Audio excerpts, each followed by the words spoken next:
लागी यह सोचकर बहुत खुश हुई कि अब रात को अजगर चंपावती को निगल लेगा। चंपावती ईश्वर से प्रार्थना करने लगी। अगली सुबह उसकी माँ घबराई हुई। जब चंपावती के कमरे में गई तो देखा कि उसकी बेटी तो सोने के आभूषणों से सजी हुई है, पर अजगर उसे कहीं दिखाई नहीं दिया। जब माँ ने बेटी को जगाया तो स्वयं को सोने के आभूषणों से सजी देख उसकी खुशी का ठिकाना न रहा। यह सोचकर कि अब तक तो अजगर चंपा को निगल गया होगा। जब पिता अपनी बड़ी पत्नी के साथ वहां आया तो उसे सोने के आभूषणों से चमचमाते देख हैरान रह गया। यह देखकर लालची लागी को बहुत ईर्ष्या हुई और उसने अपने पति से जिद की कि वह उसकी बेटी के लिए भी अजगर को लेकर आए। तब वह बहुत सारे आदमियों को लेकर घने जंगल में अजगर को ढूंढने निकल गया। उन्हें एक अजगर मिला तो वह उसे घर ले आया। लागी ने भी अपनी बेटी की शादी उससे कर दी। चंपावती की तरह उसकी बेटी को भी अजगर के साथ सोने के लिए भेज दिया गया।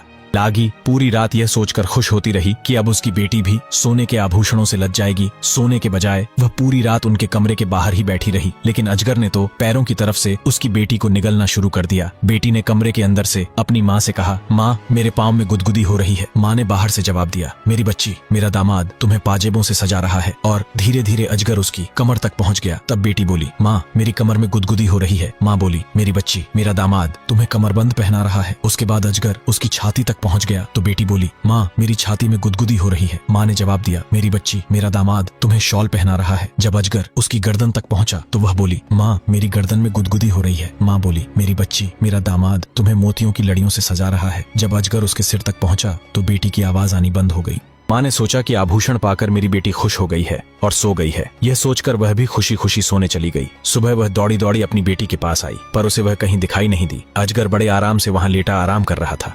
अलगी की बेटी को निगलने के बाद उसका पेट फूला हुआ था।